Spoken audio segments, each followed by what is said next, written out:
पश्चाताप के आंसू। अनीता आज शाम से ही बहुत उदास थी। जब से उसकी देवरानी सुरभि ने उसके चरित्र को लेकर कटाक्ष किया था, वह हैरान थी कि सुरभि ऐसा सोच कैसे सकती है। रमन तो मेरा छोटे भाई जैसा है। उसके साथ छी, उसकी आंखों से आंसू बहना रुक ही नहीं रहे थे। सोचते सोचते वह अतीत में खो गई। जब वह शादी होकर इस घर में आई थी तब रमन सिर्फ 12 वर्ष का था। नई भाभी के आकर्षण में बंधा हुआ उसके इर्द गिर्द ही घूमता रहता। शर्मीलेपन के कारण बोलता कुछ नहीं, पर कमरे में उसके आसपास चक्कर लगाता रहता। उसके प्यार से बोलने पर धीरे धीरे वह खुलने लगा। फिर उन दोनों में अच्छी दोस्ती हो गई। अनीता अपने भाई को छोड़कर आई थी, जो लगभग इसी उम्र का था, अतः रमन में उसे अपना भाई नजर आता। वह काफ़ी उससे हिल मिल गया। धीरे धीरे वो अपने काम भी उससे कराने लगा।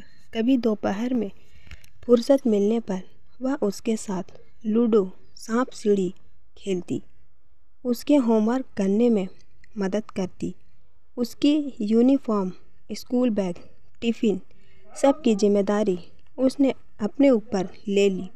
मम्मी जी उन दोनों का प्यार देख खुश होती। बड़े होने पर भी वह हर ज़रूरत के लिए भाभी को ही आवाज़ लगाता। समय रेत के समान मुट्ठी से फिसलता गया। पढ़ाई पूरी करने के बाद वह एक मल्टीनेशनल कंपनी में अच्छे पद पर कार्य करने लगा। अब समय था उसके लिए लड़की चुनने का, तो यह जिम्मेदारी भी उसके सास ससुर ने उसके ऊपर ही छोड़ दी। बेटा, अपनी जैसी ही संस्कारी लड़की का चुनाव तुम्हें ही करना है, जो परिवार से तालमेल बिठा सके। उसकी खोज सुरभि पर जाकर रुकी। सुरभि हर तरह से उसे रमन एवं परिवार के योग्य लगी। चटमंगनी पट ब्याह हो गया और सुरभि उसकी देवरानी बनकर घर आ गई। स्वभाव से मजबूर उसने उसे भी अपनी छोटी बहन की तरह ही समझा। प्यार से उसे कोई परेशानी नहीं आने देती थी। इस बीच वह स्वयं भी 2 बच्चों की माँ बन चुकी थी। उसके बेटा बेटी भी नई चाची के आसपास मंडराते रहते। छोटी बेटी पिंकी तो उसकी गोद से उतरना ही नहीं चाहती। खाना भी उसी के हाथ से खाती। हाँ, अभी रमन के व्यवहार में कोई परिवर्तन नहीं आया था। वह अपनी छोटी बड़ी ज़रूरत के लिए भाभी को ही आवाज़ लगाता। शादी को कुछ माह गुजर चुके थे। सब कुछ ठीक चल रहा था, किंतु सुरभि को अब यह पसंद नहीं था कि रमन अपनी भाभी से किसी काम के लिए बोले। बरसों की पुरानी आदत को बदलने में समय लगेगा। वह सुरभि को समझाता, किंतु वह मन ही मन में कुढ़ने लगी। धीरे धीरे वह अनीता को रोकने लगी कि आप क्यों रमन का काम करती हो। अनीता हतप्रभ रह गई। यह सुनकर उसे एहसास हुआ कि वह गलत है, अतः अब वह रमन की बात अनसुनी करने लगी। किंतु रमन के मन में तो कोई बात नहीं थी। वह बराबर उसे ही पुकारता था, भाभी मेरी कमीज प्रेस कर दो, भाभी टिफ़िन दे दो। सुरभि यह सब सुनकर झल बुझ जाती। अब उसके दिमाग में शक का कीड़ा अपना फन उठाने लगा। कहीं इन दोनों के बीच कोई नाजायज संबंध तो नहीं। इसी प्रतिक्रिया स्वरूप आज उसने अनीता पर रमन से उसके संबंध को लेकर कटाक्ष किया था। उससे में सुरभि कुछ भी बोलने से बाज नहीं आती। रमन के समझाने का भी कोई असर उस पर नहीं होता। आखिर उसके ससुर ने रोज़ रोज़ के इन तमाशों को खत्म करते हुए रमन को अलग घर लेकर रहने को बोल दिया। वे अलग फ्लैट में रहने चले गए। अब पूरी गृहस्थी की काम का बोझ, अकेलापन उसे अखरने लगा। अभी तक इतना काम नहीं किया था, ना ही काम का कुछ अनुभव था।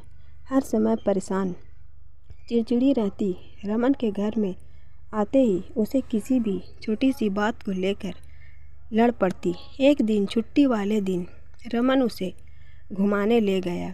उन्होंने बाहर ही खाना खाया। फिर जाकर काम का बोझ, अकेलापन उसे अखरने लगा। अभी तक इतना काम नहीं किया था, ना ही काम का कुछ अनुभव था। हर समय परेशान, चिड़चिड़ी रहती। रमन के घर में आते ही उसे किसी भी छोटी सी बात को लेकर लड़ पड़ती। एक दिन छुट्टी वाले दिन रमन उसे घूमने ले गया। उन्होंने बाहर ही खाना खाया। फिर जाकर पार्क में बैठ गए। उनके आसपास बच्चे खेल रहे थे। कोई झूला झूल रहा था, कोई फिसलनी पर फिसल रहा था। उन्हें देख सुरभि को पिंकी और गोलू की याद आ गई। कैसे मासूम बच्ची चाची चाची कहते उसके आगे पीछे डोलते रहते थे। तब रमन ने उसे अपने बचपन की बातें बताई। कैसे वह जब छोटा था भाभी से ही सब काम कराने की जिद करता था। वह भी प्रेम से छोटे भाई की तरह मेरा ख्याल रखती थी। उन्हें मुझ में अपना छोटा भाई नज़र आता था, जिसे वो शादी के बाद मायके में छोड़ आई थी। वो मेरी भाभी ही नहीं, बड़ी बहन, माँ भी है। उन्होंने अपने बच्चे की तरह मुझे संभाला। वही आदतें पड़ी हुई थी, इसलिए मैं अभी भी उनको पुकारता था। मेरे मन में तुम्हें नकारने की कोई भावना नहीं थी। आदतवश ऐसा हो जाता था। सुरभि को शर्मिंदगी हुई। खुद की सोच पर सुरभि की आंखों में पश्चाताप के आंसू निकल पड़े। रमन से माफ़ी मांगते हुए बोली, मुझे अभी घर ले चलो, भाभी माँ से माफ़ी मांगूंगी। जैसे ही दोनों घर पहुँचे सबको आश्चर्य हुआ। अनीता को देखते ही उसके पैर पकड़कर बोली, भाभी माँ, मुझे माफ़ कर दो, मैं अपने किए पर शर्मिंदा हूँ। अनीता उसे उठाकर गले लगाते हुए बोली, तू तो मेरी छोटी बहन है, छोटों से कैसी नाराज़गी। सब प्रसन्न होकर ठहाके लगा रहे थे। सुबह का भूला शाम को आए, उसे भूला ना कहलाए।